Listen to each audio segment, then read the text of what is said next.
Thursday morning, the 6th of January 2022, and it's the anniversary of the insurrection on the US Capitol. So we're going to talk about the fall of democracy in the West this morning and how the insurrection has actually given Donald Trump more strength, not less strength. That's the angle this morning, that it was actually a very successful coup for him and his party. I'm Anthony Davis. Welcome to Backchannel. If you'd like to have your say, then just wake up your device, say the word say, followed by your message. You can also chat to me via backchannel.tv, and you're also welcome to follow the show on YouTube. It's streaming live there, and you can tell a friend if they don't have an Echo Show device. You can watch it on YouTube, and you can also use the comments section to chat there as well. So today's topics will include the armed insurrection. We'll take a look at the key points of Joe Biden's speech this morning that he gave in the Capitol building, in the rotunda, in that space where the insurrectionists kind of took over, and because it's a big space and they're running around like looking a little dazed and confused. You know, they couldn't quite believe that they'd pulled it off. So that's something to look forward to. We'll do a fact check as well, as social media users continue to spread false information about boosters and COVID-19, as seen in the aftermath of Betty White's death, with a false quote attributed to her. We'll take a look at some of today's most common online misinformation and explain what's really happening out there. And also, on this day, Samuel Morse unveiled the Telegraph, revolutionizing communication. We'll take a look at that dash.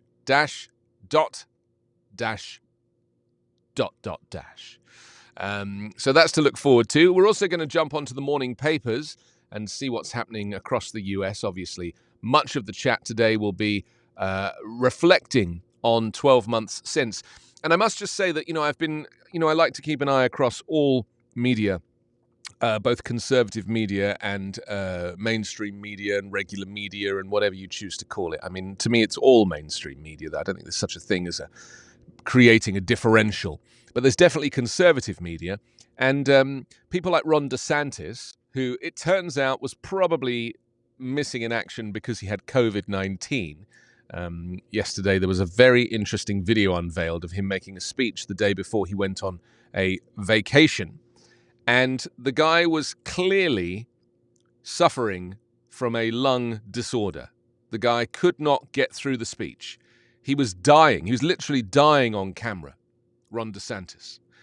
And of course, he would never admit to having COVID-19 because he's that kind of guy.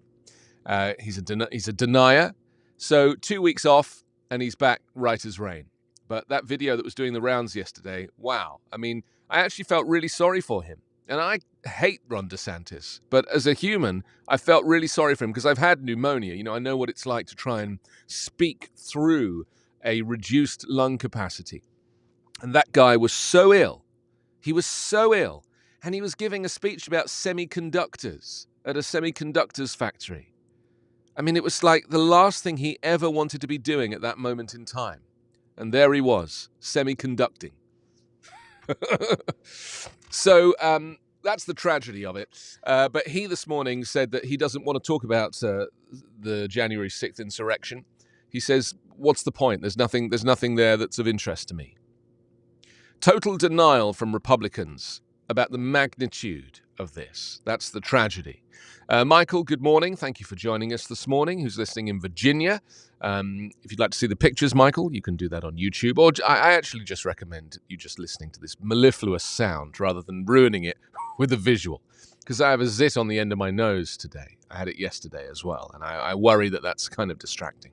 Certainly distracting me. Okay, let's jump into the morning papers. We're going to go to Arizona first. Skill Killer is here. Good morning. Skill Killer, the rapper in Oregon. Thank you for joining us and for messaging, which you're always very welcome to do.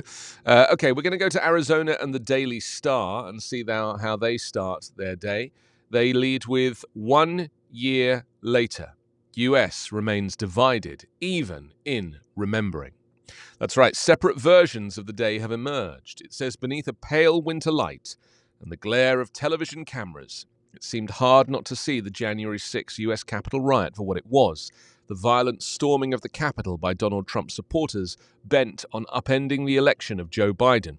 It was as clear as day, democracy under siege, live-streamed in real time. Yet a year later, when it comes to a where were you moment in US history, there is far from national consensus. A poll has found that 93% of Democrats considered it an attack on the government, while only 29% of Republicans agreed. In a recent CBS YouGov poll, 85% of Democrats called the riot an insurrection, while 21% of GOP voters did. 56% of Republicans were more likely to explain the rioters as defending freedom. And this really is why I say that Donald Trump has won, because it's all very well. Joe Biden made a very good speech this morning, very early from the rotunda, that basically blamed Trump. And notice he didn't mention Trump's name. He didn't say Donald Trump's name once. He just referred to the former president. And then Trump has come out this morning and has made a statement saying he used my name to smear. And it's like, whoa, whoa, whoa, whoa, whoa. He never mentioned your name. I love it. Love that Trump can't get anything right. Do you know what I mean? Just can't get anything right. So this is obviously going to be a big part of our conversations today. Rioters' remorse doesn't spare them from jail. It says Florida business owner Robert Palmer cheered on the violence at the U.S. Capitol on January 6 before he joined the fray. Screaming obscenities, he hurled a wooden plank and a fire extinguisher at police officers trying to ward off the mob. Nearly a year later, Palmer fought back tears when he faced the federal judge, who sentenced him to more than 5 years in prison. He said he was horrified, absolutely devastated by what he had done. I'm just so ashamed that I was part of that, Palmer told a district judge. Before she gave him the longest prison term for any rioter so far, judges are hearing tearful expressions of remorse and a litany of excuses from rioters paying a price for joining the January 6 insurrection, even as others try to play down the deadly attack on the seat of American democracy. You see, this is what is very interesting about these people. That, a lot of them were not former criminals. This is the first time they've ever done anything like this. But if your president tells you to go and do it, and you are patriotic, and you support the president, then why wouldn't you? And Trump cares not for any of these people. Trump cares only for himself. And so now there are people serving 5-year prison sentences and being charged with crimes, and yet Trump remains free. It's just beggars belief that, yet again, people are taking the flak for what this guy instigated. Let's jump on the New Herald today out of Arizona. Also 1 year later, it says it's been a year since the world watched angry Donald Trump supporters, some armed with Molotov cocktails and dressed in tactical gear, storm the nation's capital and violently clash with police. Spurred on by then-President Trump, rioters have traveled from far and wide to stop Congress from certifying the results of the 2020 presidential election. Hundreds involved in the siege have been arrested, but many remain at large as officials piece together what happened on January 6, 2021. So, yes, it's... Here's the other thing. Kevin McCarthy, who is the leader of the Republicans in Congress, he made a speech that day or the day after last year, saying in the clearest terms, he used the words, President Trump is to blame for inciting this violence. He said it clear as day in a speech. And 2 weeks later, he went and had a meeting with Trump at Mar-a-Lago. And since that meeting, he now denies that he said it. He denies that Trump was responsible. He's blaming everybody but Donald Trump and, the insurrectionists. Completely changed his story. And this is an example of how much power Trump has over the party. This is an example of how dangerous it is to have an autocrat lead a country, a free country. A man who's never read the Constitution, a man who cares only for himself. He didn't put a single policy in place to help the average working person. That $1,000 extra that he bribed people with at the very beginning of his presidency, do you remember that? That was a bribe, you know? He basically rigged it to make it look like the 401k was $1,000 up. I mean, it was a very early bribe. Nothing apart from that. And that, of course, was basically just a rebate. It's just a tax rebate. Stacey, good morning. Yes, I'm ready for lunch hour with you. Looking forward to that. Interesting thoughts here. It says Mojave County offers thoughts on anniversary of Capitol attack. It says it's been a year since it was made. On January 6, 2021, a crowd of supporters of former President Trump stormed the U.S. Capitol. When the last of the insurrectionists cleared the Capitol, $1.5 million worth of damage had been done, and 5 people had died. In his first address as president of Congress, Joe Biden called January 6th the worst attack on democracy since the Civil War. In a recent interview with Laura Ingraham, Donald Trump said what happened at the Capitol was a protest and the real insurrection happened on November 3rd, Election Day. I don't know why he says that. It just doesn't make any sense. It actually doesn't make any sense. I can see why he likes it, because he likes rhythmic sentences. He likes phrases that might stick with people. And he repeats them over and over like Hitler did to get people to kind of, for it to eventually become, say it once, say it twice, 3 times, and it's true. He's just trying to rewrite history. He's trying to rewrite history. It says many in Mojave County. Hang on a second, let's just have a look at this. Here we go. It says many in Mojave County have a different view than most about what happened on January 6, according to Mojave County GOP chair. The Mojave County Republicans feel that this day was very sad, Kent said. It was a very sad day in history for our county, for our country, and for Americans everywhere, because never before has an administration done so much damage to our way of life or our economic freedoms in such a short period as the people who were certified. Kent said that she and others don't believe what happened on January 6 was the fault of supporters who marched to the Capitol to Stop the Steal rally. We've seen videos and spoken with witnesses from Mojave who were present that do not indicate the force was brought on by the Republicans, that the force was brought on by the Republicans or conservatives. Interesting. Very interesting.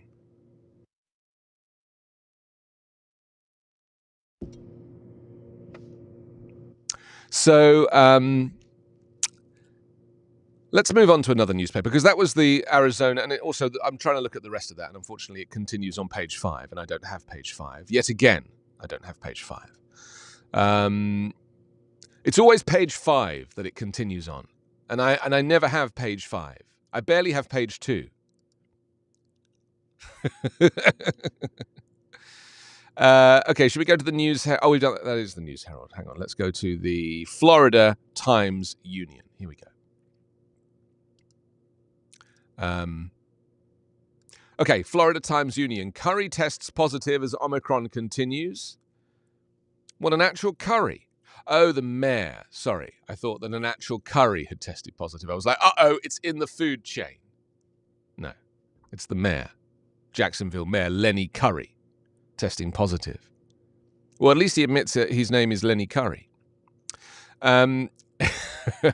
Curry joins an ever-growing list of city-elected leaders who've caught the virus since the pandemic started in early 2020.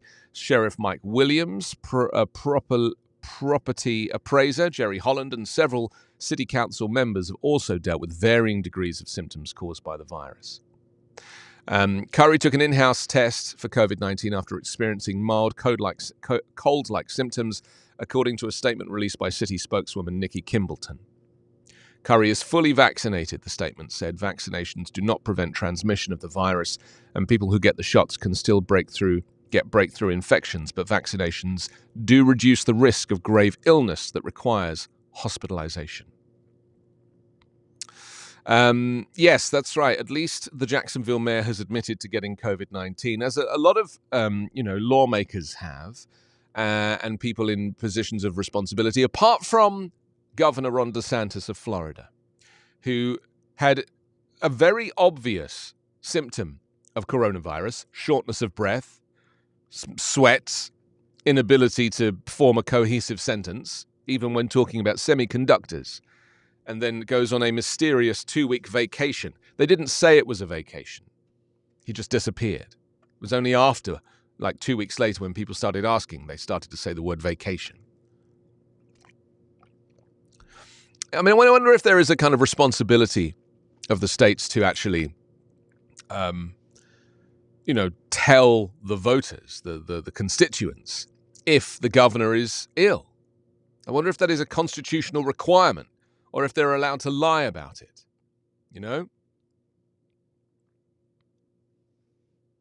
A photograph, one of my favorite photos from the insurrection, is also on the front of the Florida Times-Union this morning. This is a photograph of this guy who took the lectern with the United States eagle, emblem on it, and smiles and waves at the camera, carrying this huge teak lectern with 2 microphones on the top of it.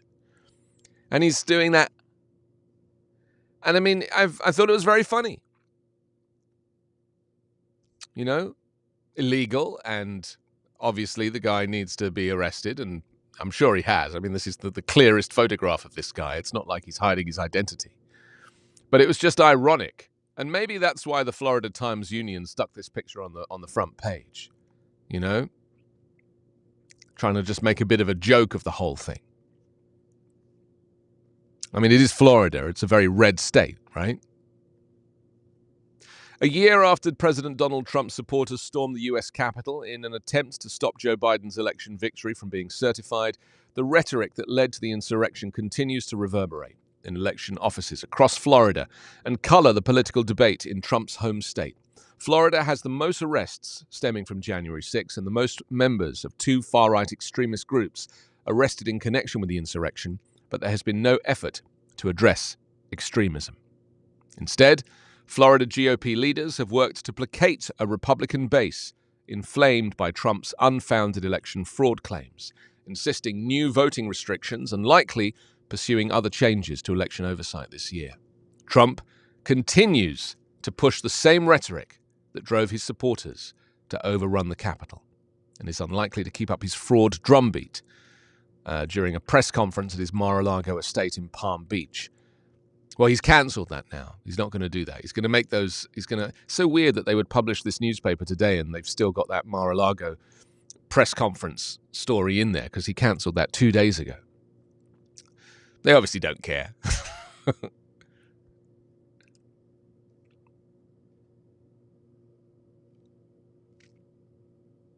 Oh, yes. Oh, they thought it was the guy from Badly Drawn Boy. Yeah, no, it definitely isn't. Definitely isn't. So, by the way, what do we think of this new studio? I mean, it looks quite good. I haven't finished. There's 2 little sections up there that are unfinished, as you can see. I've still got work to do. But I mean, it's an improvement, right? There is change. Do you think I should get rid of the blue completely and just go black throughout? You do? You don't want the blue? I could just bring the blue to here so you can't see the blue, so I can see the blue. And then you can just see the black. Maybe I should do that. 1 background color rather than 2. Yeah, you're right. I'll bring the blue to here, like this. So I have some blue here, because otherwise it's just too dark and depressing. That's the problem. I don't want to be in a little black room. It's too dark. That's why it was yellow before. Anyway, I'm working on it. Look, I'm slowly getting there. It stinks at the moment of 3M spray. I'm just going to do a little inspection.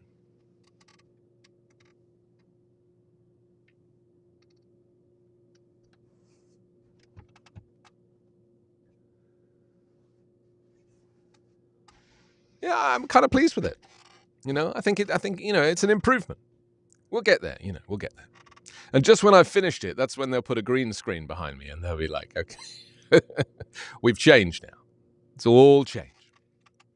Okay, let's go back to the Florida Times Union basically is kind of taking on this concept of extremism. It says Trump's comments have grown more bombastic as the U.S. House committee investigating the January 6th insurrection revealed increasingly damning information, such as texts from prominent conservatives, including Trump's eldest son, urging him to do more to stop the rioters. Yeah, it's just crazy that, Don Trump Jr. couldn't even get in touch with his dad. It just kind of shows how weird and screwed up that whole hierarchy was. Okay, let's go to the Herald Bulletin next. And say hello to Alexandra, who's joined us. Alexandra, hello, welcome. She's in Junior, and Elizabeth as well is in Colorado. Stacey says 2 background colors is enough for me. Thank you, Stacey. Appreciate it. Okay, let's look at the Herald Bulletin this morning. They lead with 1 year on. It says false narrative deepens divide. Months before the attackers supporting then-President Donald Trump stormed the U.S. Capitol last January 6, social media sites were flooded with angry postings claiming the presidential election had been rigged and calling for violence. The Stop the Steal campaigns, which falsely claimed Democrats stole the election for President Joe Biden through widespread voter fraud, became a rallying cry for the angry mob that attacked the Capitol on a day that will go down as one of the darkest in American history. And after 1 year after the attack, false information continues to be recirculated and repeated by Trump supporters, by candidates running for elected office, by Trump himself, and among families around dinner tables. Political observers, pollsters, and researchers contend those divergent false narratives about the worst violence visited on the center of American government in more than 200 years continue to sow seeds of radicalization. The legacy of the Capitol riots is that violence. The threat of violence has now become the norm for this kind of political strategy. I mean, that's really the thing, isn't it? It's like once the bar has been raised or arguably lowered to a place where this type of language, let alone the violence, like this type of language of saying an election is fraudulent. I mean, no one has ever said an election in America is fraudulent. It is heralded around the world as one of the great democracies. And yet now, this one guy, this crazy, malignant narcissist, former reality TV show host, who it turned out didn't really do anything on that show, just showed up and they told him who to fire, who wasn't really as rich as he claimed to be. The whole thing is a smokescreen, and yet 74 million people believed in him, voted for him. More people than have voted for anyone ever voted for Donald Trump. And yet, what has been brought upon America, you cannot count the cost of. The cost is so great right around the world. I mean, around the world, people now and societies and even other democracies looking to America. I want to quote, actually, I tweeted a quote this morning from somebody. I mean, let's see if I can read this to you. It was very interesting. This is from Richard Haass, who's the president of the Council on Foreign Relations, and in New York. And he said, January 6, 2021 was a major blow not just to American democracy, but to U.S. national security. Allies see us as less reliable. Foes see us as too divided to be a credible threat. And few around the world see us as they did, as the leading example of a society and political system to emulate. Richard N. Haass, president of the Council on Foreign Relations and author of a book called The World, A Brief Introduction. And, you know, I really feel like the point that he's making in those few words is so important, because this is what Trump didn't have the intellect to comprehend, that the bastion that is American democracy and freedom and history is emulated around the world. It is respected. It is held in high regard. It's not just about Wall Street. It's not just about money. You know, his obsession with money. The biggest, the richest, the strongest. I mean, he kept boasting about the US military, and yet at the same time, he was withdrawing troops from the front line. He was taking troops out of Afghanistan and still boasting about the US military. It's like, pick one. What do you want to be? He couldn't understand that the US military is a peacekeeping force around the world. He didn't realize that these military bases in countries that he'd never heard of were there for a reason. He had no concept of how the military operates or how the Constitution operates, because he'd never read it, or how diplomacy operates, or how international trade operates. All of these things that we take for granted, we just presume that politicians will know how to do this stuff, because none of it affected him. None of it made him look better. His whole life has been about image, which is weird because he's a very disgusting looking man. He really is disgusting.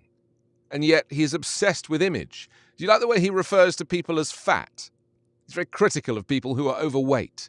And yet the guy himself is morbidly obese. This is how the narcissist's brain works. You know, you project your insecurities onto others. This is why someone like him should not be holding high office or be in any kind of public service role. Because it's a mental illness. And it's been diagnosed by so many psychologists and psychotherapists and psychoanalysts. And the argument that you can't analyze him because, you know, he needs to sit down with you. No, he doesn't. The average person needs to sit down with you because they're not on television every day. They're not being interviewed every hour. They're not the most photographed person on the planet. There is enough visual evidence of Trump in every possible mood. You've seen him when he's agitated, right? You've seen what that's like. It's so obvious about how insecure the guy is. Stephen, good morning. You know, there is so much, excuse me, there is so much about his character as a bad person. Just as a bad person, there's no goodness. I mean, have you noticed that he doesn't ever mention his daughter that is a little overweight? Tiffany. Never mentions her. Like she has been banished from the cameras because he's embarrassed. It's all about his wife/daughter, Ivanka. Wife-daughter. Do you remember when he said that thing in that interview? If he was a little younger, then he might date her. That's what he said. About his own daughter. And then the interviewer said, "What do you have in common, you and your daughter?" And she was about to say, like, real estate or something. He said sex. That's what Donald Trump said about Ivanka, his wife/daughter. So offensive. And yet they love him. People love him. The Republicans I know, they love him because they think that he's an everyman. And it's so funny to me. That guy is the least everyman you will ever meet. He thought that you had to show ID when you bought groceries. Do you remember that conversation? He was at a rally, and he said, you know, when you go to the store, you buy your groceries, you show your ID. I was like, whoa, hang on a second. When did you last buy groceries? In North Korea? It's just beggars belief, and yet I maintain that that the insurrection was good for Trump. The insurrection has strengthened his base, has strengthened his argument, has given him more credence the way that he's twisted it. Not the way that I see it or many, hopefully most people see it, but the way he sees it. To go and take back our country and to be strong and to fight for your country. And I'll go with you. I'll walk with you. We'll walk together. These were his words. And then he went to the White House. And we now have discovered that he was sitting in the presidential dining room, which is next door to the Oval Office, and he watched the whole thing on television for 3 hours. He saw people being attacked, people being crushed, people being murdered, damage of the Capitol building. He watched what I watched. I watched it. You watched it. He watched it. And he was the only person that had the power to stop it. And he allowed it to continue. And he allowed, Tony, good morning, he also allowed the continuation of the insurrection to prevent Congress doing its business to certify the election. And that is the crime I hope he will be charged with. Because that's the crime that so many of these insurrectionists are being charged with.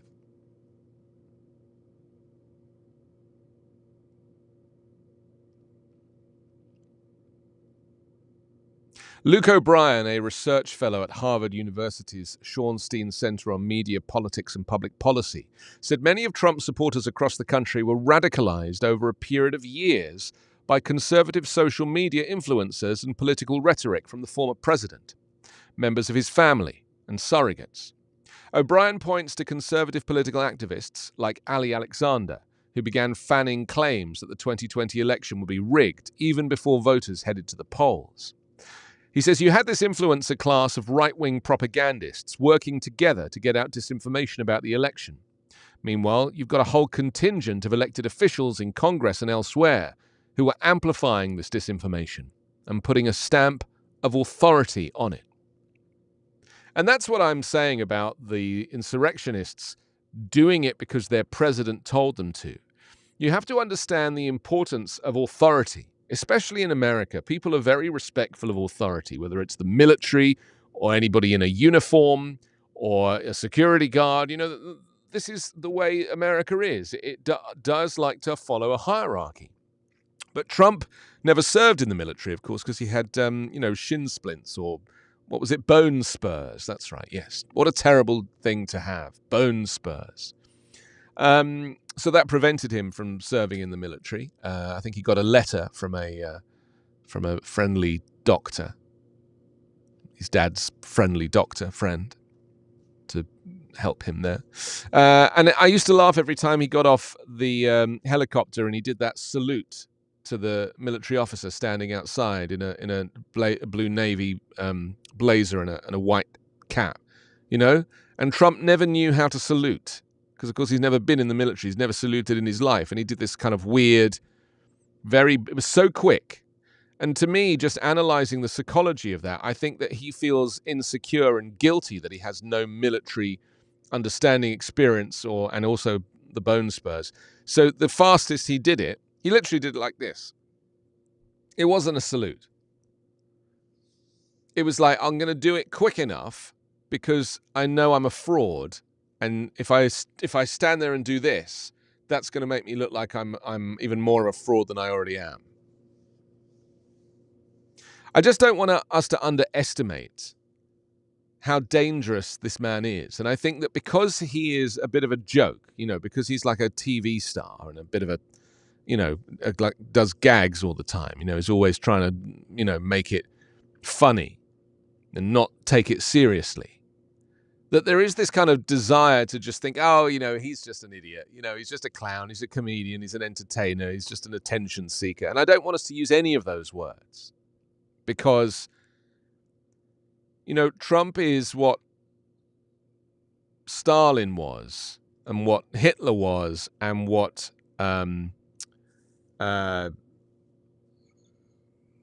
what were the Mussolini was, trying to think, the Italian guy, Mussolini.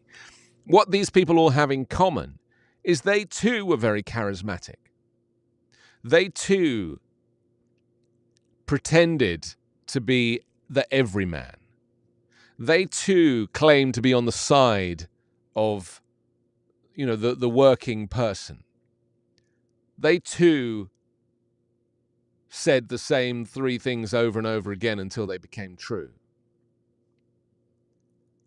And they too were responsible for a genocide, whether it be of humans, whether it be of democracy. And I think that, if you try to get into the mind of an autocrat, they don't think they're an autocrat. They're not trying to play the role of autocrat.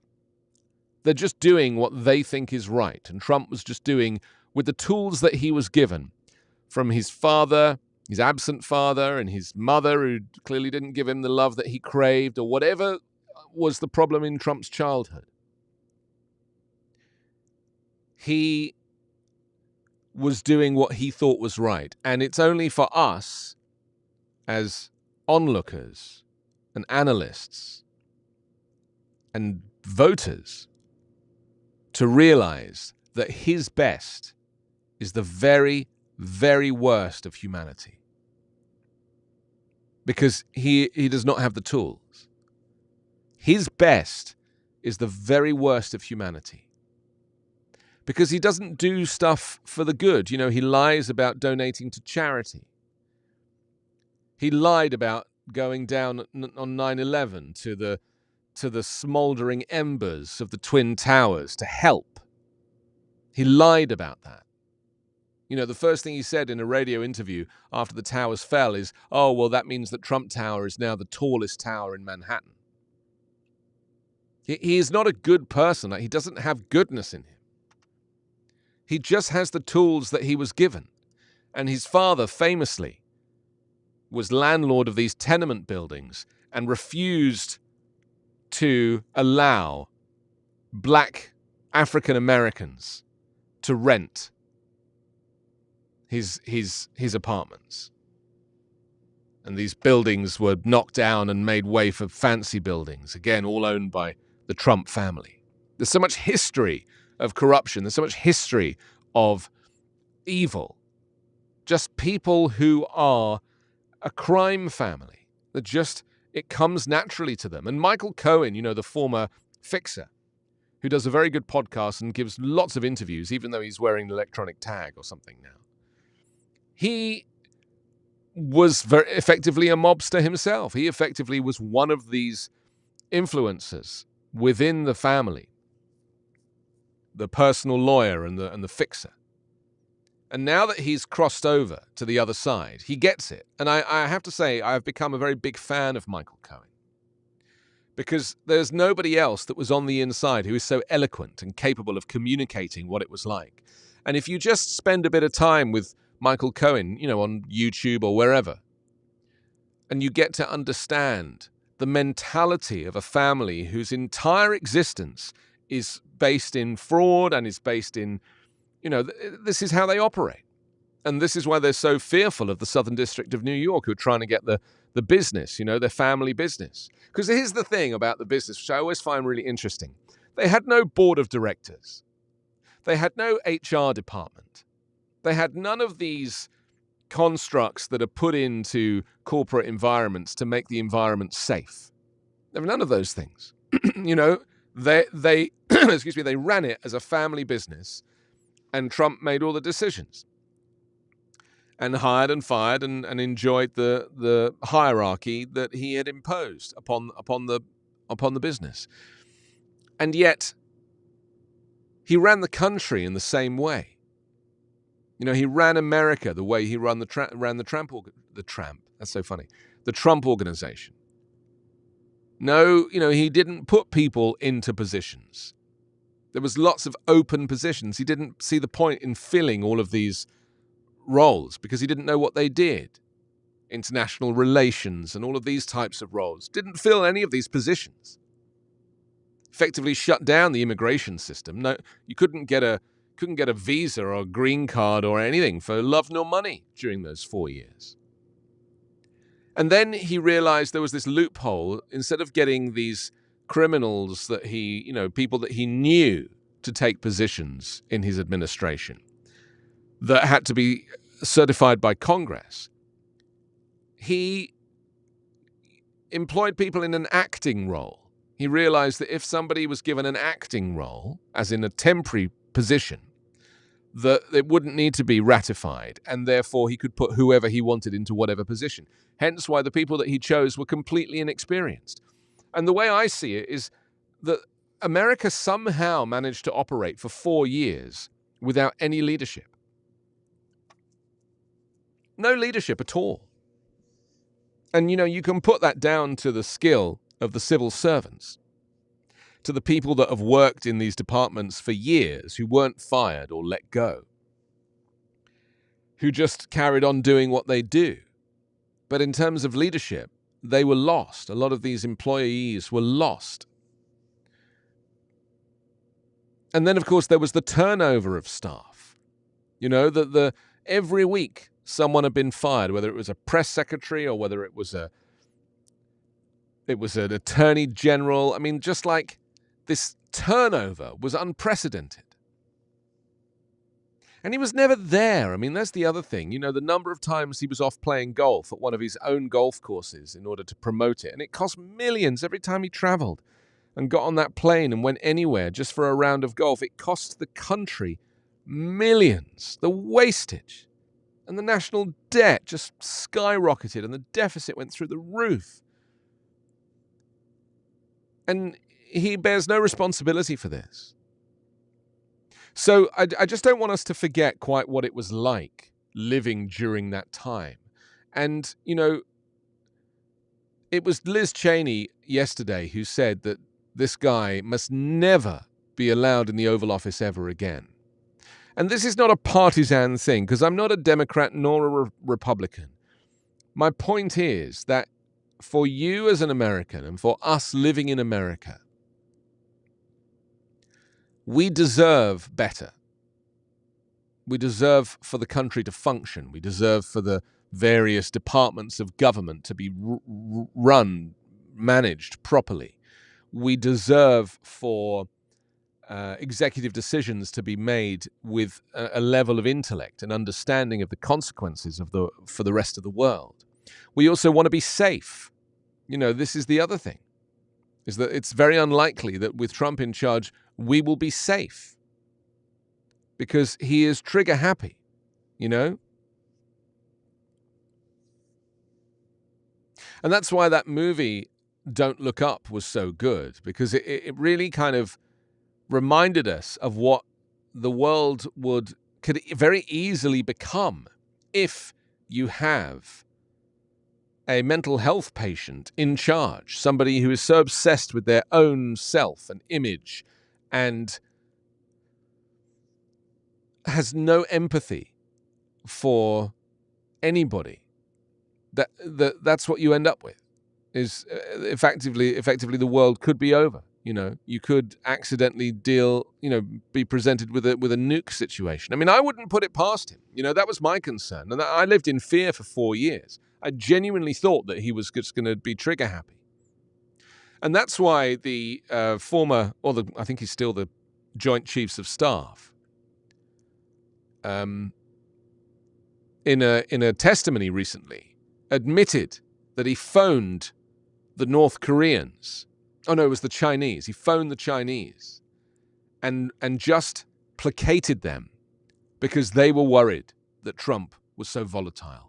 And he said, don't worry, there are things in place to prevent Trump from pressing the button, pulling the trigger. Mark Milley, head of the Joint Chiefs of Staff. And isn't it interesting that when that story came out, the conservative media leapt on that. They were like, he is treasonous. He would disobey the orders of the president. He needs to be arrested. Do you remember when this happened? It was about 6 months ago.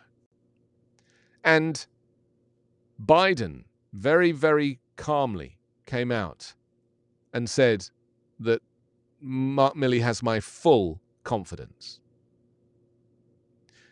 We were protected from catastrophe by a man in uniform. We were protected. Like, that actually happened. This is the stuff of legend, the stuff of a screenplay. This is the kind of stuff you see in the movies. And yet it actually happened. The Joint Chiefs of Staff gave testimony to say that he took it upon himself to protect America from the trigger-happy, mentally unfit leader. He actually said it out loud because he tells the truth. Like Colonel Vindman, who reported the phone call, the perfect phone call with Ukraine. These people in uniform, they pledge allegiance to the Constitution, not to the president. And, that is a protection. That is a little bit like, the separation of powers, the executive branch, Congress, the Senate. Well, the military clearly also have people at the top who feel a sense of responsibility to the Constitution of America. And this is what we're dealing with now. We're dealing with a country that needs these protections. And this is why the Democrats are trying to pass a voting rights bill. So that everybody, Republicans and Democrats, get the chance to vote. Turn voting day into a national holiday. Don't make people go to work. Let everybody use drop boxes, mail-in voting, whatever they want to do. But everybody, both sides, has to have the chance to vote. And this is what Republicans are preventing. And this is the scandal. This is the stealth-like insurrection that continues. This theft of your freedom.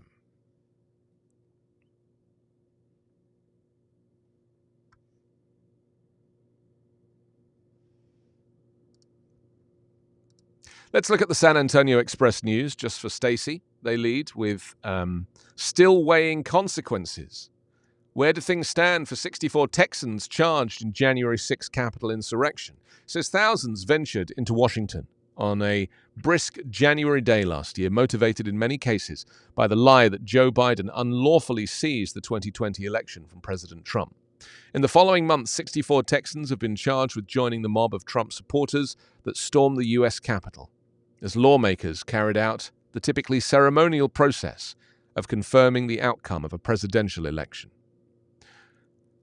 Says the Texans' reaction to being accused in the Capitol melee have varied immensely. A former Houston police officer broke into tears last month, while a Cook County Republican is talking about his experience during the riot as he runs for a seat in the Texas House.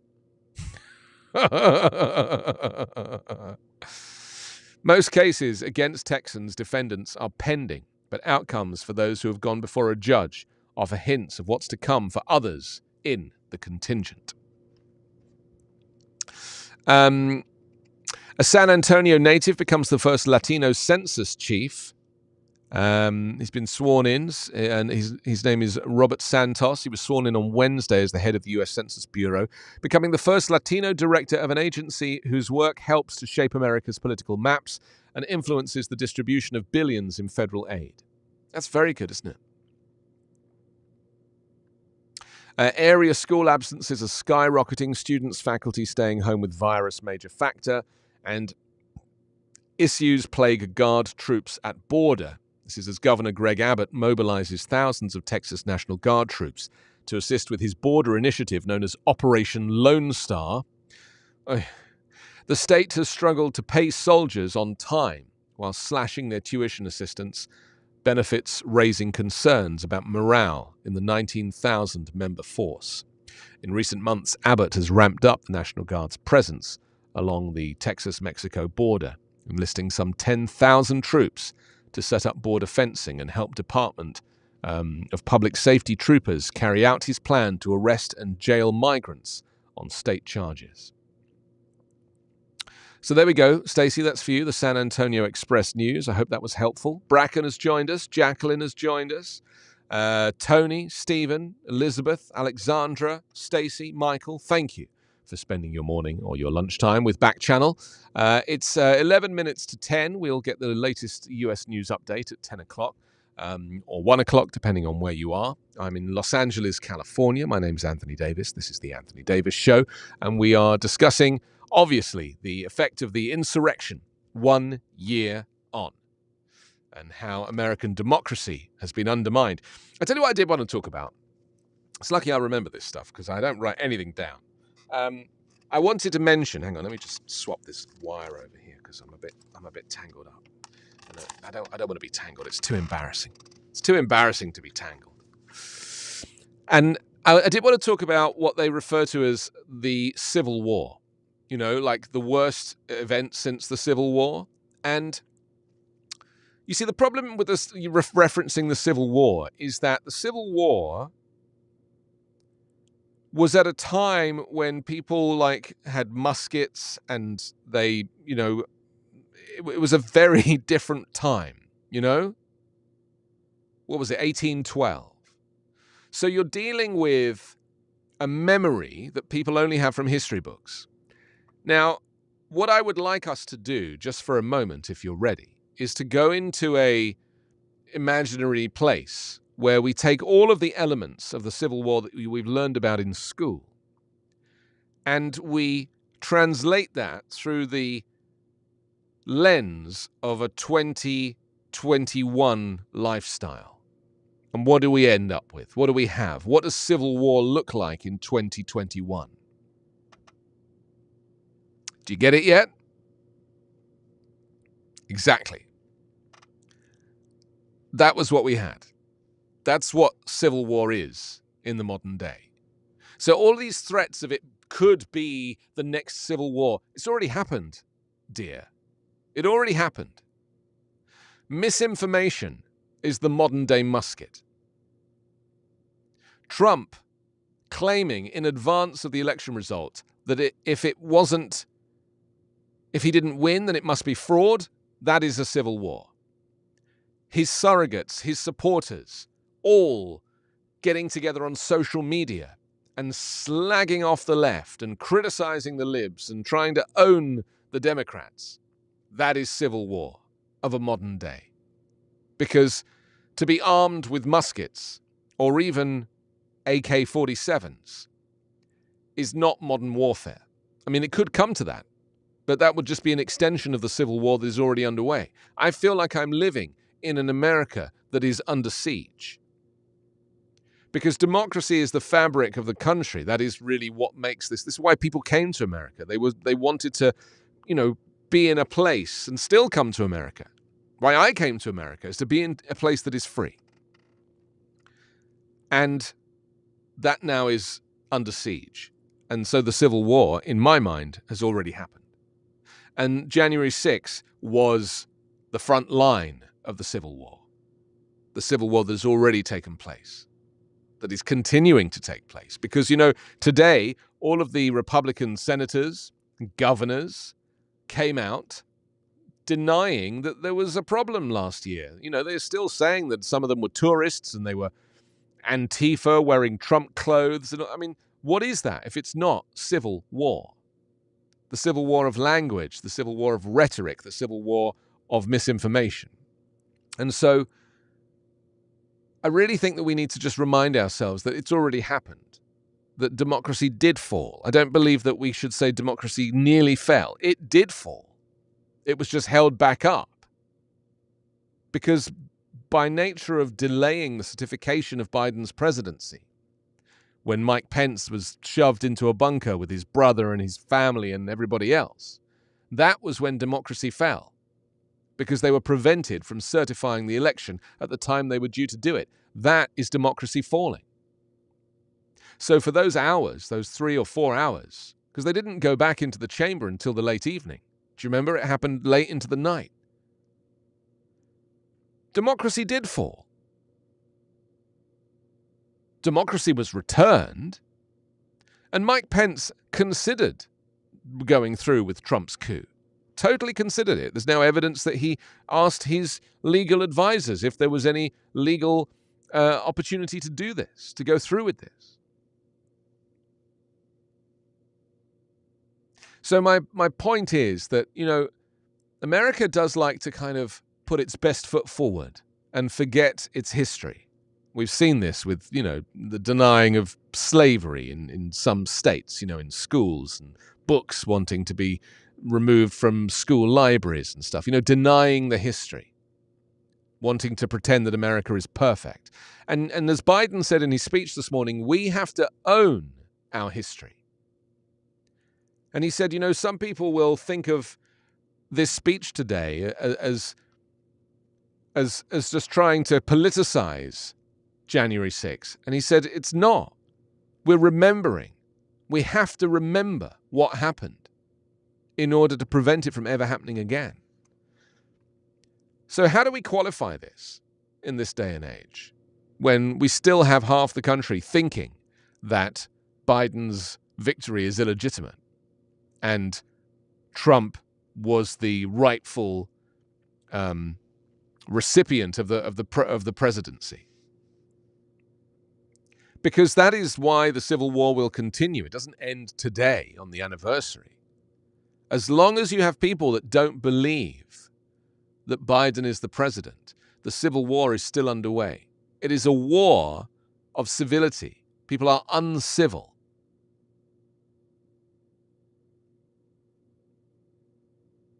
It was the first time today that Biden really got up and decided to sock it to Trump, to blame him directly for the insurrection. Like he actually, never used his name, just referred to him as the former president, but he really went through the historical effects of denying the authenticity of the Democratic election and landed that firmly on Trump's plate. And Trump has quite the appetite, and I'm sure he was very happy to eat it up. So here we are, We're back where we started. It's a year later, but we're still in the same situation. And I don't think until they pass voting rights and until they hold people accountable, because Ted Cruz, he's missing in action. Ted Cruz was one of those people who was vehemently against the certification of the election. Ted Cruz was one of these people who was spreading all of these lies. Kevin McCarthy, the same. And Lindsey Graham. Lindsey Graham was the worst. On the day, he got up and he said, that's it, I'm done, I'm out. Those were his words, do you remember? Trying to distance himself from President Trump. Now, of course, he's back on the horse. What does Trump have on these people? How is his power over these people so strong? How is he able to take someone like the leader of the GOP in Congress, Kevin McCarthy, who blamed Trump in a speech at the podium the day after, and 2 weeks later goes to see Trump? And what does Trump say to him to turn him?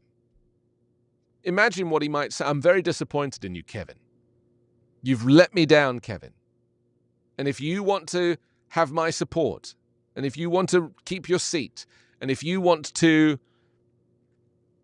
if you want to have the seal of approval from a former president, then you better change your story, my friend. I'm sure he says the same thing to everybody.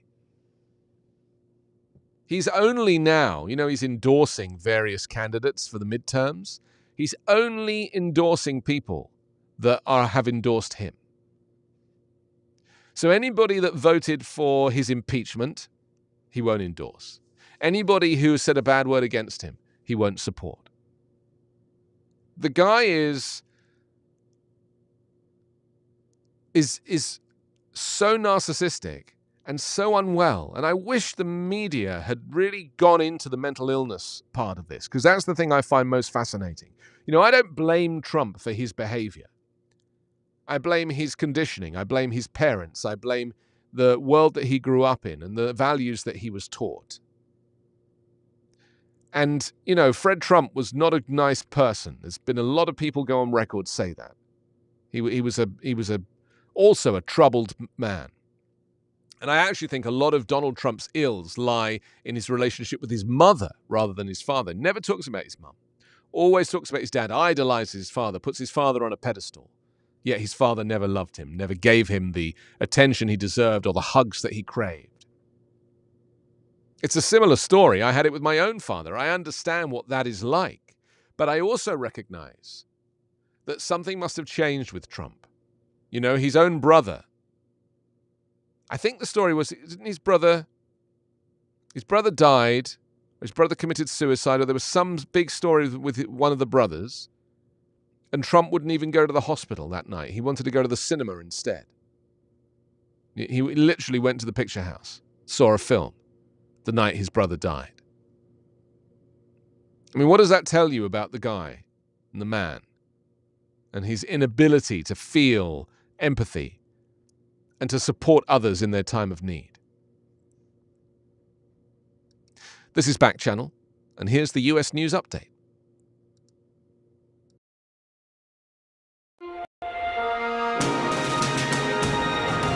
It's Thursday, January 6. From the Volley Network, this is your daily US News Update. I'm Anthony Davis. The US Attorney General Merrick Garland on Wednesday vowed that the Justice Department would hold accountable all those responsible for the deadly January 6 attack, whether they were physically present at the Capitol or not 1 year ago.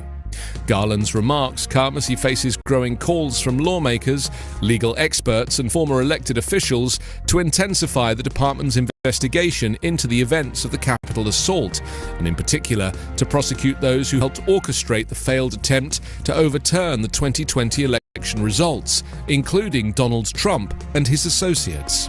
In a solemn speech on the first anniversary of the assault and on the seat of government, Garland said it did not matter whether the perpetrators had been present at the Capitol riot or committed other crimes that wrought chaos on that day. The Justice Department remains committed to holding all January 6th perpetrators at any level accountable under law, whether they were present that day or were otherwise criminally responsible for the assault on our democracy. Garland said in his address delivered from the Justice Department's Great Hall in Washington, "We will follow the facts wherever they lead." Garland did not mention Trump by name, and in keeping with the Justice Department's long-standing rule not to comment on ongoing investigations, he did not detail any possible leads the department was pursuing related to the former US president, his family, or his allies. Today, Democratic leaders in Congress will host a day of remembrance events, beginning with speeches from Joe Biden and Kamala Harris at the US Capitol. Your daily US News Update is part of the Volley Network. To hear my live daily morning show, ask your Amazon Echo device to open Backchannel. There it is. That's it's starting again. Hang on a second. That was the US News Update. You can get it wherever you get your podcasts. I do want to talk a little bit about the speech that Biden made earlier. It was very interesting. He didn't pull any punches, so we'll look at that a little bit later as well. Okay, let's get back to some of the newspapers. Thank you very much for your messages as well and for being part of the show this morning. I'm literally inundated with people this morning, so clearly this is something you want to talk about. What should we jump on now? Should we go to the Herald Bulletin from Indiana?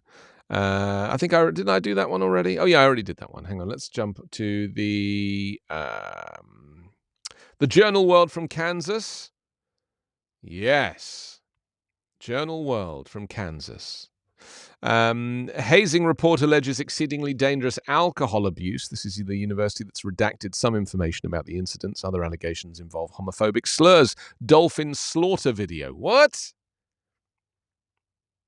I just turned off Siri on my daughter's iPad because I realized that she was saying things like, "Siri, show me a man being eaten by a tiger." Right? And it would open YouTube in Safari and show an explicit video. And I was like, wow, that is not what I had planned for her. You know? So I've turned it off. But, she was really, like, into it because I wouldn't let her have YouTube. I put kids' YouTube on there for a while, and the kids' YouTube is basically just adults playing with kids' toys and doing silly voices. It's the worst. It's just the worst stuff for them to ingest. So I got rid of the kids' YouTube app as well. And then, of course, now it's finding YouTube on Safari via Siri. It's so dangerous. It really is. Hospitals in crisis mode, a new mask management, new mask requirement, COVID-19 isn't done yet. It says our most difficult moment, and a drawing of a man holding a red mask over his face. County announces new mask mandate. Yeah, it's interesting. With all this talk of the insurrection, I've almost forgotten that there's a pandemic. Who knew? No one wore masks on the January the 2021 insurrection unless they were trying to cover their face from the authorities. An emergency public health order that requires face coverings for those ages 2 and older inside public spaces in Douglas County will go into effect Friday to help protect the community as COVID-19 cases have rapidly increased during the past week. As of Wednesday, there were 1,944 active cases reported in Douglas County, according to Lawrence Douglas County Public Health. The 14-day moving average is for new cases at 96.5 cases per day, a record high. It's interesting, the CDC has now said that they're going to stop counting cases and probably just start counting hospitalizations and deaths because of Omicron being a very different virus.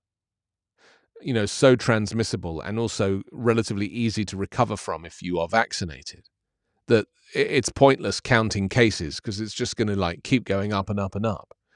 And fundamentally, we certainly need to feel like we're, not in this endless cycle of pandemic hysteria or panderia. There it is. Doctors in Lawrence and around the state are begging for help. Yeah, this is crazy. The hospital, like all others in Kansas, is coping with an unprecedented number of COVID-19 patients and staff members out sick with the virus. People won't take the vaccine because they can't. Oh, hang on. Oh, I see. She's talking about overtime. She's saying that staff won't take overtime because they can't. They just mentally or physically cannot anymore. Wow. And city leaders have directed the community police review boards to form a larger work group that will more broadly consider police oversight. It says as part of its meeting on Tuesday, the commission provided new direction to the board based on the recommendation of an outside consultant that the board stop its long-running process of drafting a new version of its governing ordinance to expand its purview over complaints and instead create the new work group. Part of the board's work in draft ordinance calls for the board to be able to review all complaints made against police and the police department's internal investigation with the ability to recommend an outside investigation if the board disagrees with the department's findings. Police oversight is not really a phrase I associate with America.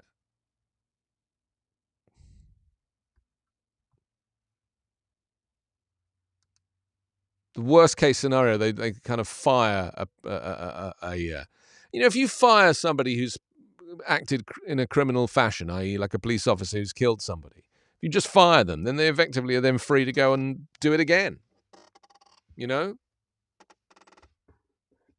really should put some oil on this chair. I have oil, I just haven't yet put it on the chair. Okay, next up on the list is the Modesto Bee from California. They lead with several factors led to spike in COVID-19 cases. This is interesting, isn't it? It says, according to the state's county 7-day case rate, the highest since November, the county health online dashboard technical problems had not been updated with the most recent data. I see. So this is why there was a spike, is because the software wasn't working. And then when they got it working, it took into account everybody else. Interesting. Some districts await COVID tests as students return. This is about kids going back to school. The children need a rapid antigen test before they do go back to school. A divided nation recalls January 6th riot in 2 ways. Yes, there's lots of coverage of this selective memory, the confusion. Some people remember and recognize what happened and see it as the darkest day in political history, and others are like, that was nothing. This is what gets me about the Trump supporters that think it was nothing. They're not patriotic at all, are they? They claim to be patriots. That's their default, isn't it? We're patriots, yet they don't want to pay tax. And when a mob decides to attack their own country, they ignore it. How patriotic is that? If you're a patriot, you care about democracy. But this all goes back to my view that Democrats and democracy, the word means that there are many Republicans who think that democracy is exclusive to Democrats. I keep saying it, and I don't think anyone's really listening. I mean, that would make an interesting survey, wouldn't it? If Republicans were surveyed and they were asked, I mean, how would you phrase that question? Is democracy exclusive to Democrats? I think that's a loaded question. Maybe you would do it as a poll, like a Twitter poll. And you'd be like, do Republicans, I don't know, that's not a good way to phrase it. You need to phrase it in a way that it's not weighted. Would you say, do Republicans or Democrats care more about democracy?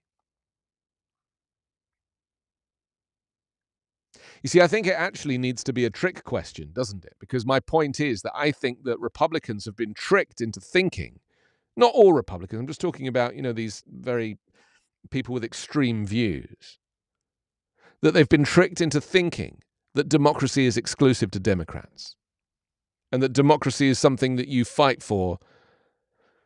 Because, here's the thing, maybe this is it. Trump never said, fight for your democracy. Trump never said, we're going to walk to the Capitol building and we are going to fight for democracy. Never said it. Democracy was not a word the guy ever uttered. All he talked about was winning. All he talked about was stop the steal. He never wanted democracy to be true or fair. He never craved democracy. Democracy was never in his vocabulary. Because Republicans think democracy is exclusive to Democrats. This is really the fundamental issue that I have now with this whole thing. Trump basically encouraged his supporters to take back our country. That's what he said. Take back our country.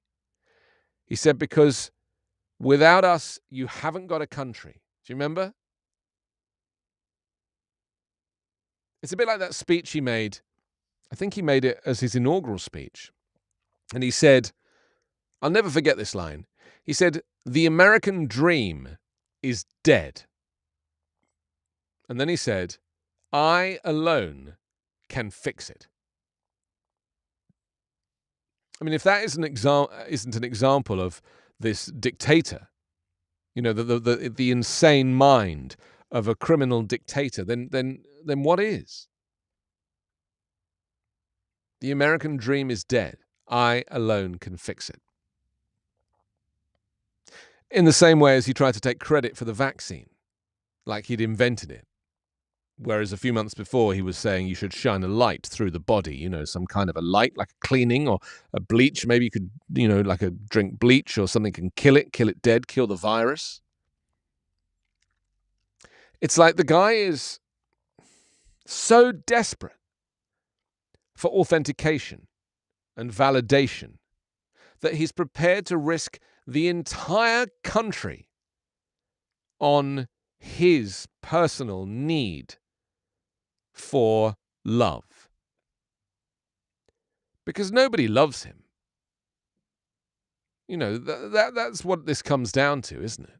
Melania, clearly, the way she is with him, it's fascinating. That relationship is quite something. Carla, have I told you my theory about Melania? It's just a conspiracy theory. It's not true, but this is my theory. That Melania is a Russian asset. And she was put in to the Miss World or Miss Universe competition all those years ago because they had done a kind of physical profile of the type of person that Trump would fancy. And they were like, this person is the person we want him to marry in the future. So they put her forward into the competition. He meets her there. If you look at Melania's face and look at Trump's face, they look identical. Did you know that? I know Trump's like fat and ugly and she's, attractive, but they actually have very similar eyes, very similar eyebrows. The shape of the face when she grimaces, she has the same face as him. This is just my conspiracy theory, and I'm very open about saying it's a conspiracy. They mapped faces of models 20 years ago, 25 years ago. They found some, because we are attracted to people that look like us. You know that. That's the science. So they find somebody that he is going to be attracted to. They pay her and they finance her and so she's in the game as well. And it's her job to report back to the Kremlin throughout the entire process. And this is how they install him in the White House. This is how they use him as a mark, as an asset. This is how there is a mole within the Trump organization. This is the evidence they have on him that he doesn't know about. When he is denying Russia, of course, he has no idea that he's being played. This is the screenplay that I would like to write. How Melania is the link between the Russian Federation and the Trump organization. Because she's very interesting. Did you ever hear the secret recording that was made with her about the Christmas decorations from her best friend who leaked the tape? Oh, this is a wonderful expose. This is true. She came up with this phrase, be best, which is hilarious because it's not English. There's a the missing. So, of course, it's the First Lady's responsibility to do the decorations because, of course, back in the days when the First Lady was, given responsibilities, of course, all she would be capable of would be interior furnishings. Don't give her anything serious to do. No, she can just do decorations.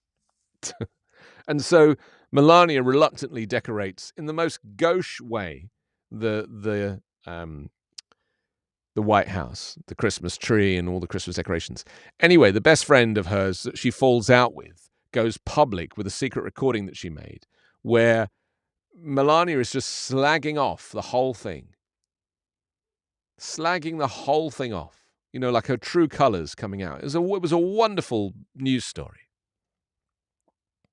Because, there's so little that we know about her and who she is. And I know that she is very right-wing. Like, I've heard her be interviewed, and some of the stuff she says is very right-wing. She's well behind putting children in cages, separating children at the border, despite the fact that she came through on an illegal Einstein visa, and so did her parents. How can you be an immigrant yourself and be critical of immigrants? It just doesn't make sense to me.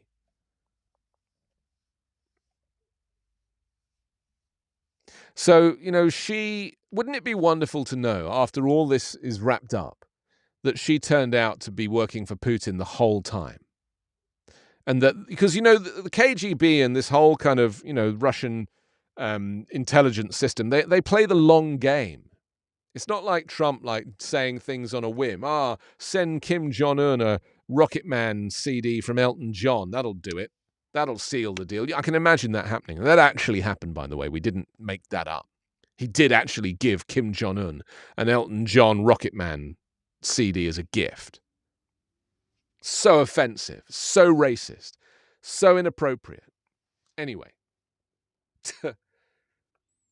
Wouldn't it be fantastic, though, if we found out that the long game played by Putin was Melania? Because, it's very helpful to the Russians to have Trump installed. I mean, they got what they wanted. They wanted to sow chaos. They wanted to disrupt democracy. They wanted to undermine the free vote. They wanted to turn the entire American experiment on its head. That was what Putin wanted to do. And Trump was his man. He did exactly what he was supposed to do. It's brilliant. Putin is a genius. And that's why throughout this entire thing, Putin was laughing. There's some video of him where he literally cannot hide his laughter. He can't believe that it's this easy to turn an entire country, to create a civil war in a country which is still raging, incidentally.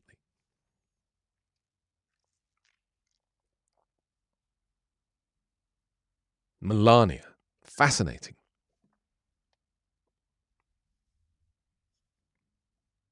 I just feel like that movie, Don't Look Up, which is obviously, a dramatized version, is not dramatized at all. Like, it really, it's all happening. It's all playing out. Like Trump on social media, trying to get attention and get likes and kerfuffle. I mean, all of it is just like, it is the stuff of Hollywood. And yet it's our reality. And other countries have got it just as bad. Look at, Brazil with Bolsonaro. Look at Erdogan in Turkey. Look at any of these kind of nation states that have these crazy individuals. I mean, arguably Netanyahu was like this in Israel for decades. He's obviously been sidelined now.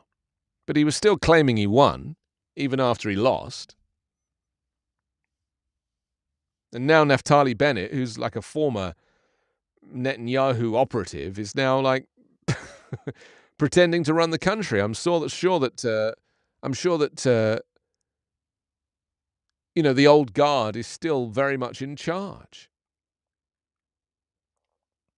I don't know. I just feel like we're living in the weirdest time.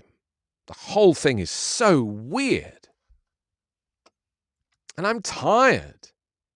I mean, you realize how much I have to read in order to be able to have these conversations with you. Like, I have to, I marinate myself in this stuff. This is why, like, sometimes for me, my favorite thing is just to watch Curb Your Enthusiasm and just, like, switch off. Like, this really is a very mind-crunching life. I'm not just talking about me, I'm talking about all of us living in a world that is so screwed up. Living in a world where every day there is a scandal. Living in a world where we are in fear of our leaders doing crazy things. Incidentally, Backchannel has a growing list of shows, including Haley and Allison Live, waking you up in the morning with lots of laughs, and their one-star cinema review, or Live Every Day with Liv Harrison, live from Texas, celebrating the little things in life with plenty of marijuana. And what about the charming and funny Hal Rudnick, whose program Your Pal Hal follows this show at 11 a.m. Pacific, that's 2 o'clock Eastern. Had a nice chat with Hal yesterday. What a lovely guy. Turns out we're neighbours. The thing is, this town is so big you can be neighbours and it still takes like half an hour to get there. Should we have a look at this newspaper from New Orleans? the Times. Family members joined ceremony pardoning Louisiana civil rights pioneer Homer Plessy. Governor John Bell Edwards, yesterday, formally pardoned Homer Plessy, the long-dead civil rights pioneer whose stand against racial segregation led to an infamous U.S. Supreme Court case. Edwards issued the pardon on the grounds of what is now the New Orleans Center for Creative Arts, where Plessy bought a ticket for a train to Covington as part of an 1892 challenge to Louisiana's racist Jim Crow laws. Plessy, a Creole man of African descent, was ultimately convicted of sitting in a whites-only section of the train. Keith Plessy, his first cousin thrice removed, hailed the pardon as he stood near Edwards on Wednesday. "I feel like my feet are not touching the ground today because the ancestors are carrying me," he said. After he was kicked off the train, Homer Plessy was charged with in Orleans Parish Criminal District Court. His case wound up in the U.S. Supreme Court, where justices said in the notorious 1896 decision, Plessy versus Ferguson, that Louisiana's separate but equal laws were constitutional. Homer Plessy pleaded guilty 125 years ago this month. He died in 1925, the conviction still on his record. The ruling in Plessy versus Ferguson stood until the Supreme Court reversed segregation laws, starting with Brown versus Board of Education in 1954. Orleans Parish District Attorney Jason Williams, see page 5. It's always page 5. I mean, that's quite something, isn't it? That John Bell Edwards would pardon Homer Plessy during this ceremony. It's quite amazing. But also just think for a second about the tens of thousands of individuals of varying shades of brown who have been wronged by American history. Think about that for a second. You know, the thousands of people that have been imprisoned, thousands of people who have been executed, thousands of people who have been charged with misdemeanors unlawfully by today's standards because of these horrendous segregatory policies of years gone by. It's pretty sickening to me as an immigrant to know that, you know, this thing was, and I wouldn't mind, but, you know, there is prejudice still continues, doesn't it? You know? I go back to my friend, my British Muslim friend, who was unable to get into America because she had a Muslim name for no other reason.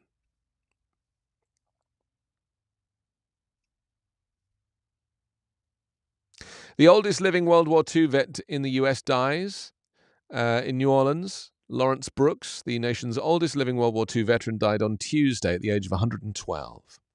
He died in his own bed in his Central City home, as he wanted, said Vanessa Brooks, his daughter and caregiver. A native of Norwood who served in an engineering battalion in the Pacific during the war, Lawrence Brooks had remained spry until very recently. He even danced a few steps on his porch at his socially distanced 111th birthday in 2020. A trio of female singers sang to him from the sidewalk. Well, that's why he got up and had a dance, let's be honest. Because there was 3 girls. There's no surprise to me. It's kind of amazing, isn't it? So I don't know if I want to live to 112. I kind of feel like, you know, it's too much. People are living to ripe old ages. One of my best friends just lost his father a couple of weeks ago, Tony. He was like 98. And today, my friend Nigel lost his dad, John. All my friends are losing their parents. And I think John was in his 80s.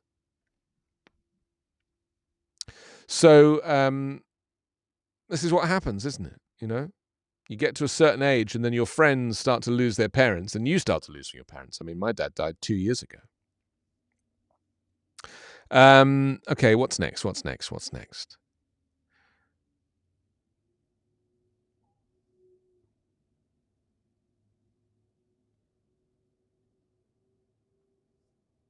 The Kansas City Star this morning. They lead with KU suspends 2 fraternities, alleges culture of hazing. This is interesting, isn't it? 2 fraternities at the University of Kansas face a 5-year suspension after university investigations revealed a long-standing culture of hazing.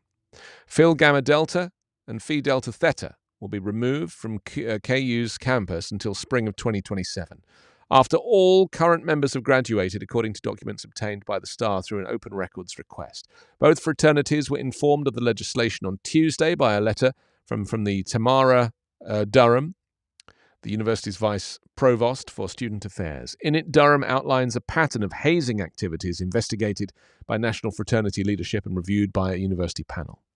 The investigators found that each fraternity chapter had its own brand of hazing, including activities that destroyed the property of pledges and subjected them to frequent verbal abuse and physical harm.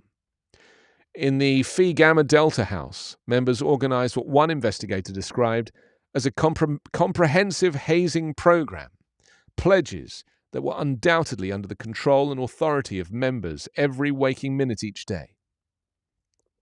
I mean, this is like cult-like behavior, isn't it? This is, it's not far off branding somebody or having them pledge allegiance. I mean, it's really dangerous.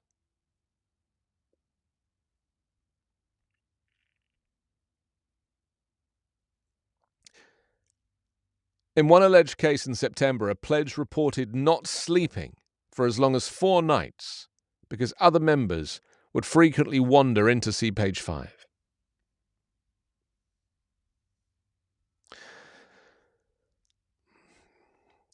This whole kind of cult thing, because we don't really have... there have been cases of this in the UK where I'm from, universities, but it's more to do with, like, dares. They make them do dares. Jump into the river without your clothes on and stuff like that. Jump off a bridge. That's the kind of stuff that they do in English universities. It's all very proper. They do it without losing their straw hats. But in the US, I'm really learning about this culture of the cult. And, I'm really including, like, school football teams and cheerleading. And, like, it's almost like they set children up for the division in politics from a very early age. Pick a side. You want to be on the winning team or the losing team? Like, pick a side. We don't have this where I'm from so much. This idea of this level of competition from a very young age. And I worry about this for my own kids. They even had, like, when it was Veterans Day, the school was doing all this, like, Veterans Day stuff. And I was like, I don't know if I want my kids to kind of be around this idea of celebrating the military. I respect the military, but I do not celebrate war. I do not celebrate violence. I do not celebrate weapons and the theater of war. I don't celebrate that. I prefer I would like us to be living in a constant peacetime where diplomacy and the great power of conversation is how we negotiate with foes. That's what I crave. I don't want to celebrate the military. I just don't. Okay, that's the Kansas City Star. Let's should we just have a little look through Biden's speech this morning? Talk about some of the things that he said, because Biden, as I said earlier, he really didn't pull any punches, and this is the first time he's laid the blame firmly and squarely in the lap of Donald Trump. And, he's done this because he's just had enough. Do you know what I mean? I doubt he'll ever talk about it again. I think he was really waiting for an opportunity like this, 1 year on, to kind of have this conversation. Because, he is a very upstanding individual, a former senator and public defender. This is a guy who has an impeccable record, apart from some questions over busing that you may remember was brought up during the presidential debates. But he's a traditionalist, and he's also a moderate. He's not a progressive. And this is why there's a concern that he might not be keen to, try and do away with a filibuster, because he's old school. But I also feel that he knows right from wrong. And he's always thought that Trump is an idiot. He's always thought that. He doesn't suffer fools gladly, and he can tell that Trump is an idiot. And he knew that at the beginning, and he said that he wanted to run for president when he heard Trump refer to fine people on both sides at the Charlottesville rally, where Heather Haley, died when she was run over by the car. I think it was Heather Haley. But that was the moment that Biden felt this call to action.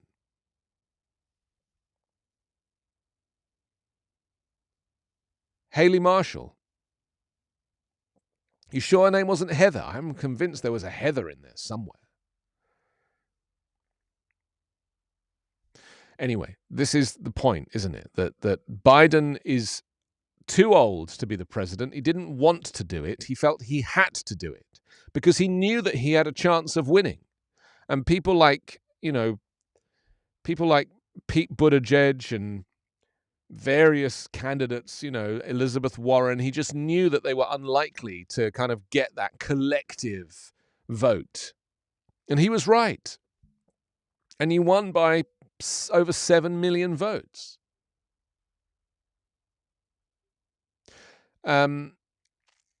This is the thing, isn't it, with Joe Biden, is that he's imperfect. We recognize that, But he's an old guy with a lot of experience. He's not that much older than Trump, but Trump's one of those people who just never gets ill, never ages. He's just a kind of. I think it's because he's overweight. I think that kind of makes you look younger in some ways. Just irons out the lines. Whereas sometimes I look at Biden and I'm like, you look like a corpse that's still talking. But I feel and I recognize that we are lucky to have Biden right now, because it took somebody like him to kind of bring back some authority to the previous 4 years where we were leaderless. There was literally no president for 4 years. Trump didn't even like being president. He enjoyed the trappings. He enjoyed being called Mr. President. And, he still gets called Mr. President, will do for the rest of his life.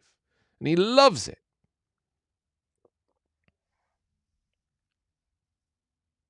But the point is that Biden now has to explain to us what happened and why. It's like his responsibility now to really kind of remind us of what it is that we went through and how we can prevent that from ever happening again. And I'm not talking about a Republican being prevented from being president. I'm very happy to have a Republican president. I just don't want to have an autocrat, a dictator, a narcissistic creature with no intellect or empathy. I'm not anti-Republican. I want a Republican president at some point. I appreciate it's important to have both. Just not that guy. So Biden has blamed Trump for the riot at the US Capitol in a speech in Congress in the rotunda 1 year on. He said the former president created and spread a web of lies about the 2020 election. He said for the first time in our history, a president had not just lost an election, he tried to prevent the peaceful transfer of power. And US lawmakers are marking the anniversary of the riot today in so many ways, after Trump supporters stormed Congress on that day in an attempt to halt the certification, which they succeeded in, which is why I claim that it was a coup and it was successful. And delaying the certification is what they tried to do, and they did it. And you know that there was this whole, we've seen this document, this PowerPoint presentation that talks about how they were going to go about all of this, and how they were going to bring in the military to guard the polling places, and how they were only going to count the paper ballots, which would likely mean that Trump won. And they were going to claim that the Dominion, the company that made the voting machines, somehow had been compromised by China. They had this whole elaborate scheme for winning the election.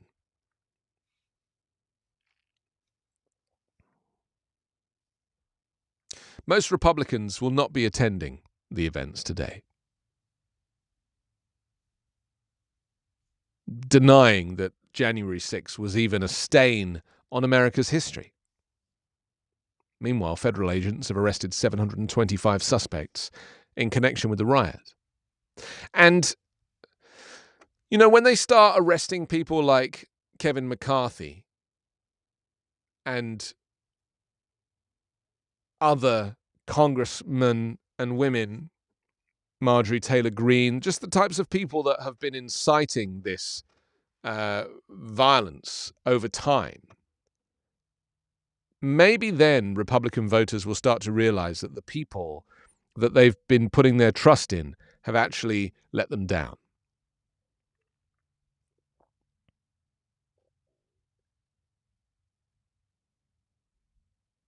And everything I say is not because, Americans are so indoctrinated into thinking that if you say something bad about Republicans, that means you must be a liberal Democrat. And that's not me. I just like to highlight the difference between right and wrong. I'm not saying that there shouldn't be a Republican president. There shouldn't be a decent Republican candidate that stands up for things. But you can't stand up for the fall of American democracy. That's what Trump stood for. You have to believe in the system of checks and balances. You have to accept that the vote is the vote. You have to allow as many people as possible to vote, not rig it by preventing certain racial or ethnic groups from having their fair democratic vote, because you know that might sway the vote in favor of the Democrats. Because fundamentally, if more people want to vote Democrat, then the Democrat will win. And that's the way it needs to be. And if you as a Republican are not able to present a cohesive argument for why your party is better or your policies are more useful, then you will lose.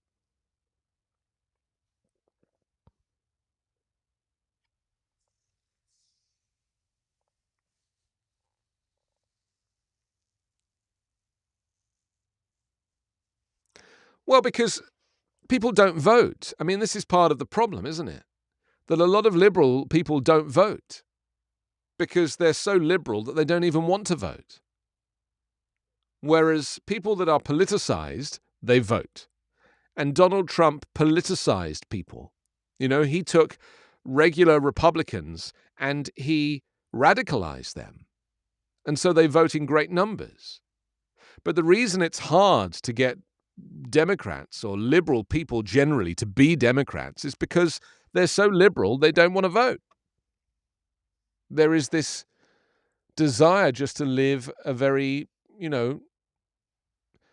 libertarian life.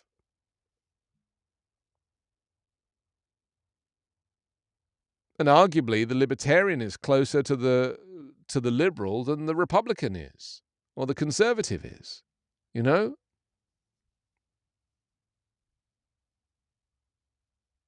But something, I actually feel that off the back of this event, and maybe we should use the last few minutes of the show just to kind of look at how January 6th could turn out to be a positive. I don't think anyone is going to take voting for granted anymore. I really believe now that on both sides, people are going to really want to make sure their vote gets counted.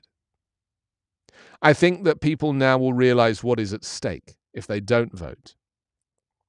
I think people will see that, democracy is really important, even if you're liberal, libertarian, even if you're somebody who has not really taken much of an interest in it before. I mean, there is data to suggest that Republicans are less likely to vote in the next election because they have been told so many times by their supreme leader that the election is rigged and it's fraud and it's fake and it's fraudulent, and therefore what's the point in voting? And that will be their view. Well, what's the point in voting? It's a fraud. Yeah, it's a big issue. So what he's inadvertently done is he's actually devalued the vote. He's made it less likely that Republicans will vote in future, and therefore they will lose.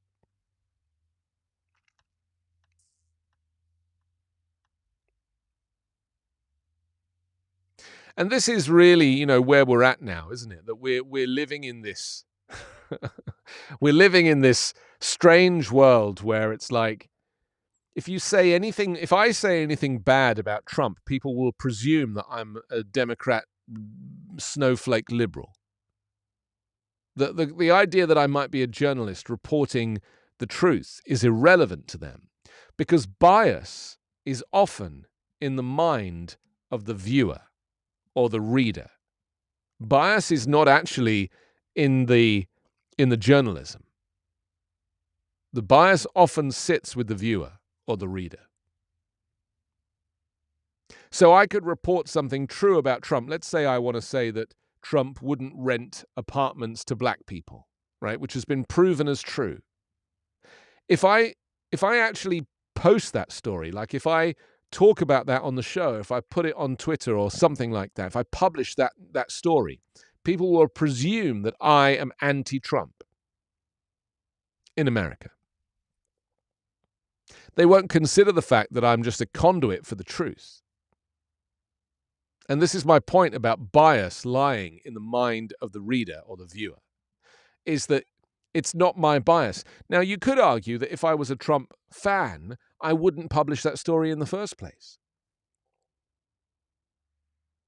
But this is like saying that a military person shouldn't drop a bomb on Afghanistan because they don't believe in the war. They're taking orders.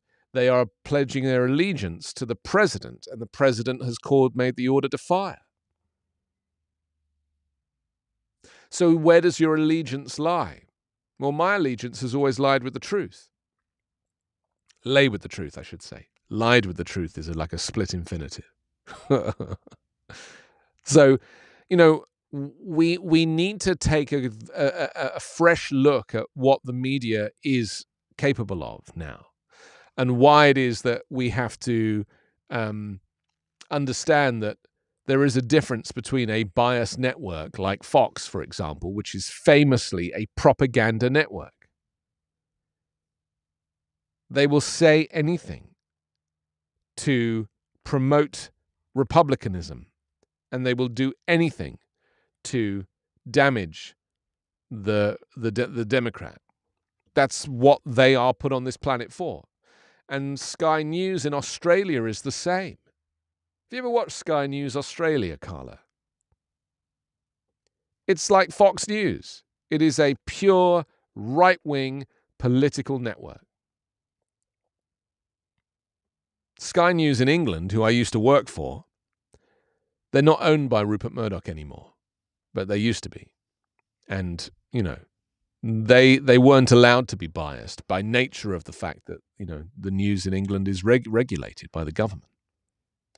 That's something else that Americans can't understand. They have such distrust of government. They go, the news in England was regulated by the government, therefore the government is making it a liberal news media.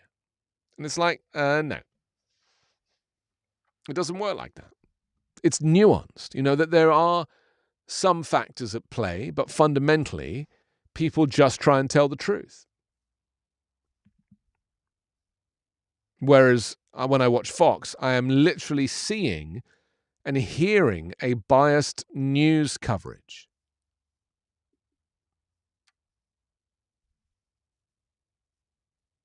And so the bias invariably is in the mind of the viewer. Because I can watch Fox News Australia or Sky News Australia, and I'll be like, wow, this is weighted. But if you watch it and you are on the right politically, you'll just think it's the news.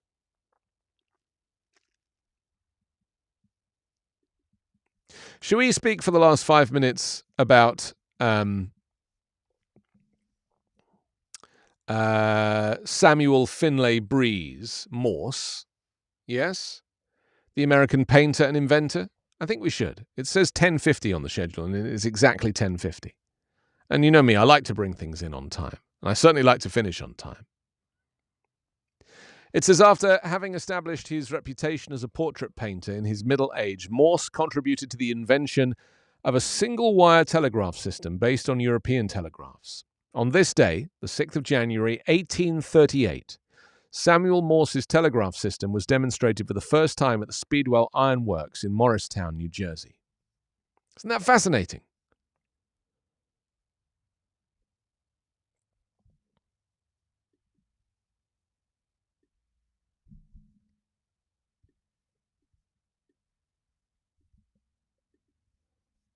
He's a funny-looking fellow. He looked like Moses.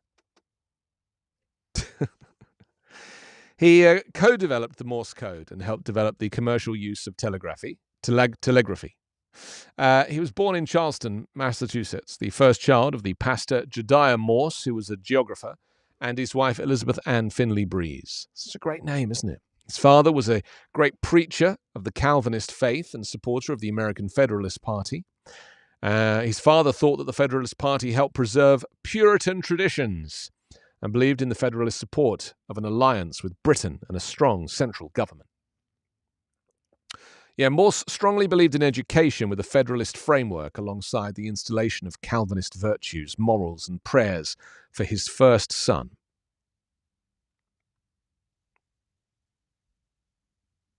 We should probably talk about Morse code, shouldn't we? Because, I mean, this really is quite an important part of what this guy brought about, what he was responsible for. But he strung wires between two rooms in the Capitol that made it possible to transmit messages from room to room. And in 1844, he tapped out his first long-distance Morse code message between Baltimore and Washington.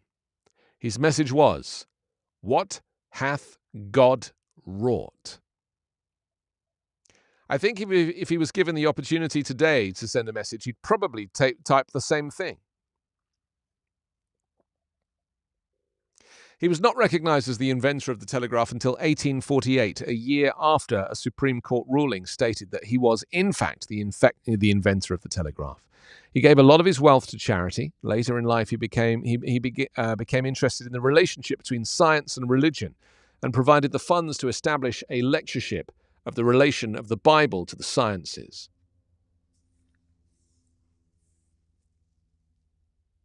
He died in New York City in 1872 on April the 2nd and was interred at Greenwood Cemetery in Brooklyn.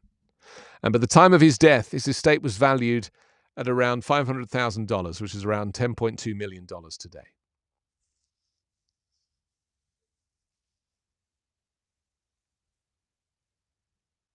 Well, there was more stuff to invent back then. I mean, there's fewer things to invent now because most things have been invented, Carla. I mean, I presume this is why we're in this situation now.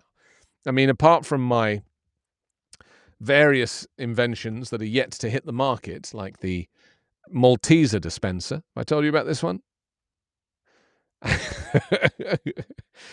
So I'm obsessed with the relationship that humans have with chocolate and our desire to eat chocolate and to feel better because of the little boost that it gives us. And so Maltesers, they're called malt balls in America. They don't really have the same Maltesers here. But you would put them into a big, like, gumball machine, like a gobstopper machine. And it would have a timer on it, and you'd have this at home. And it would dispense 2 Maltesers a day at the same times. One after lunch and one after supper. And after a while, your relationship with the Malteser machine, you're going to get your hit of chocolate.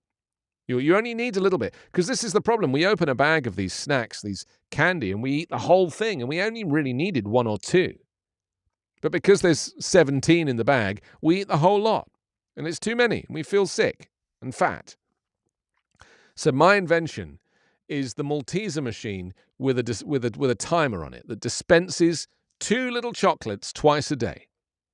And after a while, emotionally, psychologically, you learn to rely on the timing of those two little dispensers. And you say to your friend when they're like, oh, would you like some ice cream? Oh, no.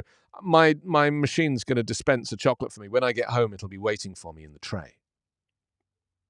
This is my get-rich-quick scheme.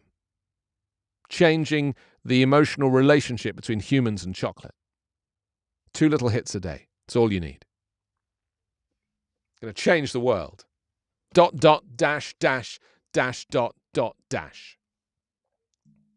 Thank you for joining me. This is Backchannel. I'm Anthony Davis. I'm back tomorrow morning at 9. Your pal Hal is next.